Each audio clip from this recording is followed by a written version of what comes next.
May 8th. 1 Samuel chapter 2 verse 22 to chapter 4 verse 22. Now Eli was very old, and heard all that his sons did unto all Israel, and how they lay with the women that assembled at the door of the tabernacle of the congregation. And he said unto them, Why do ye such things? For I hear of your evil dealings by all these people. Nay, my sons, for it is no good report that I hear. You make the Lord's people to transgress. If one man sin against another, the judge shall judge him. But if a man sin against the Lord, who shall entreat for him?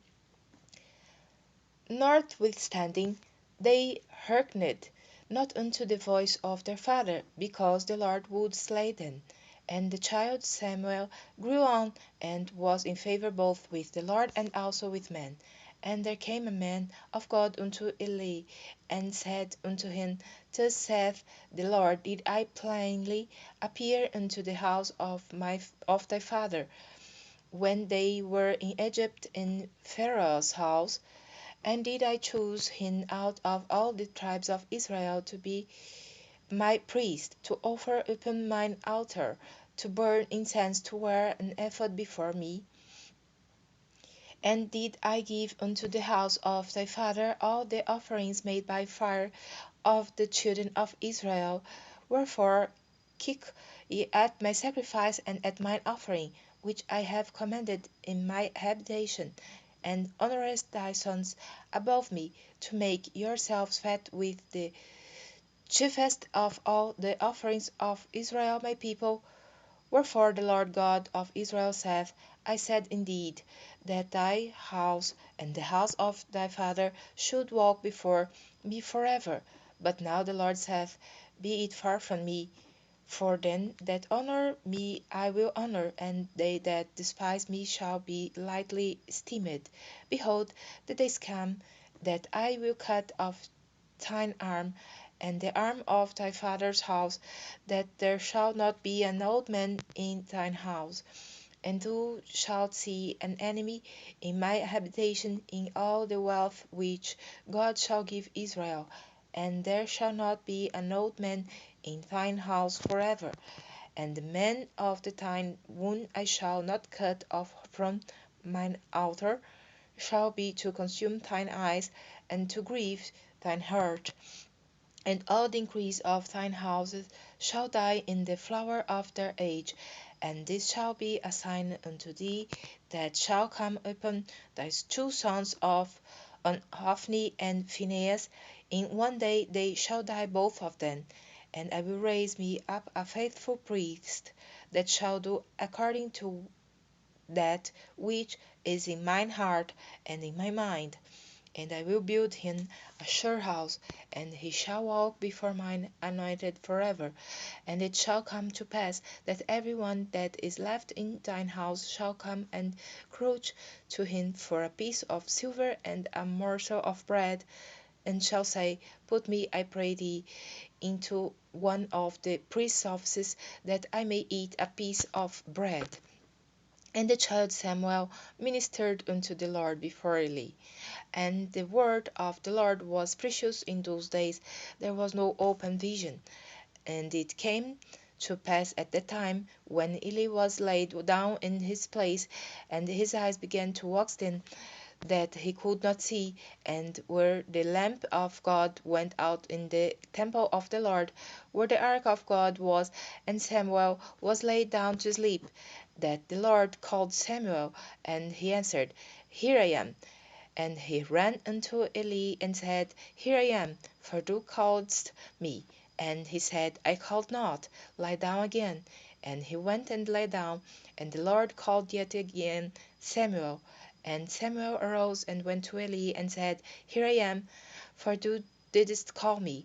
And he answered, I called not, my son, lie down again.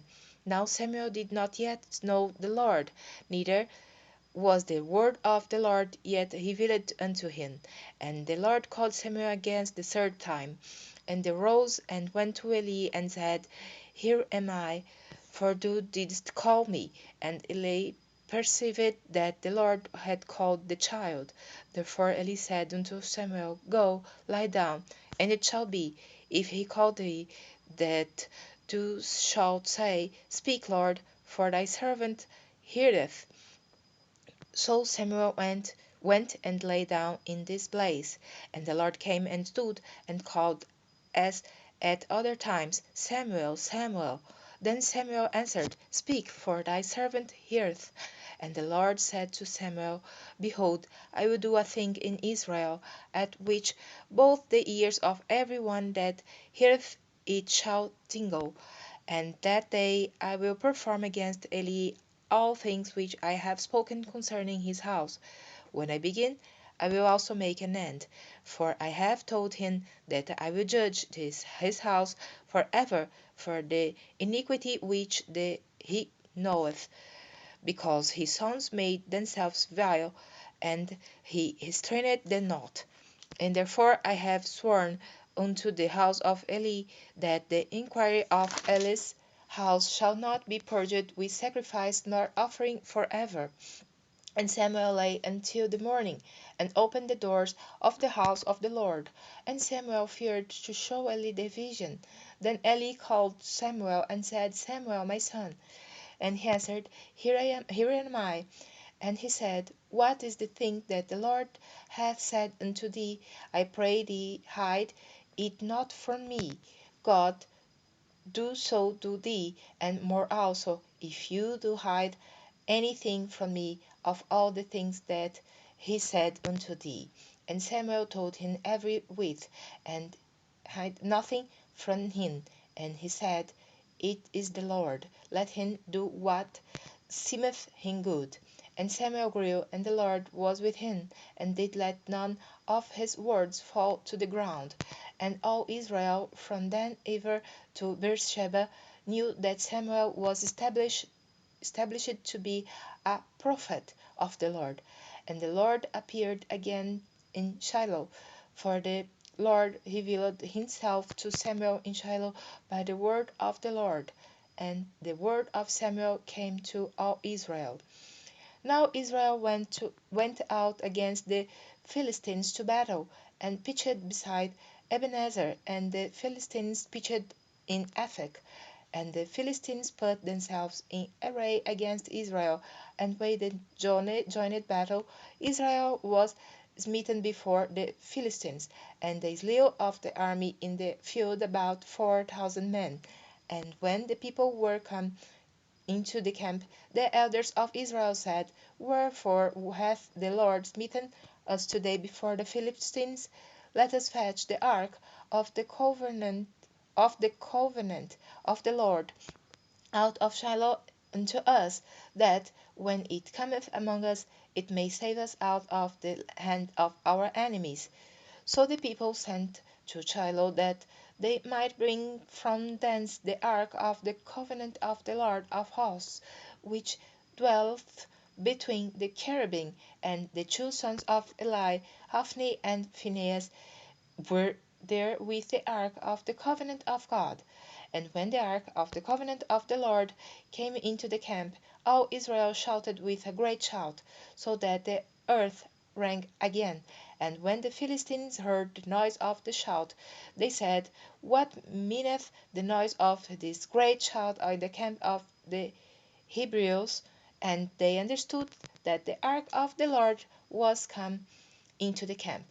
And the Philistines were afraid, for they said, God is come into the camp. And they said, Who wanteth us? For there hath not been such a thing heretofore. Who unto us? Who shall deliver us out of the hand of these mighty gods? There are the gods that smote the Egyptians with all the plagues in the wilderness. Be strong and quiet yourselves like men, O ye Philistines, that ye be not servants unto the Hebrews, as they have been to you. Quit yourselves like men and fight. And the Philistines fought, and Israel was smitten, and they fled every man into his tent, and there was a very great slaughter. For there fell of Israel 30,000 footmen. And the ark of God was taken, and the two sons of Eli, Hophni and Phinehas, were slain. And there ran a man of Benjamin out of the army, and came to Shiloh the same day with his clothes rent, and with earth upon his head.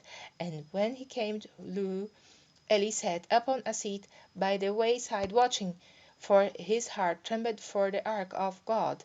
And when the men came into the city and told it, all the city cried out. And when Eli heard the noise of the crying, he said, What meaneth the noise of this tumult? And the men came in hastily and told Eli. Now Eli was 98 years old, and his eyes were dim, that he could not see. And the man said unto Eli, I am he that came out of the army, and I fled today out of the army. And he said, what is there done, my son? And the messenger answered and said, Israel is fled before the Philistines, and there hath been also a great slaughter among the people, and thy two sons also, Hophni and Phinehas, are dead, and the ark of God is taken. And it came to pass, when he made mention of the ark of God, that he fell from off the seat backward by the side of the gate, and his neck brake, and he died. For he was an old man and heavy, and he had judged Israel 40 years. And his daughter-in-law, Phinehas' wife, was with child near to be delivered, and when she heard the tidings that the ark of God was taken, and that her father-in-law and her husband were dead, she bowed herself and travelled, for her pains came upon her. And about the time of her death, the women that stood by her said unto her, Fear not, for thou hast borne a son. But she answered not, neither did she regard it. And she named the child Ichabod, saying, The glory is departed from Israel, because the ark of God was taken, and because of her father-in-law and her husband. And she said, The glory is departed from Israel, for the ark of God is taken.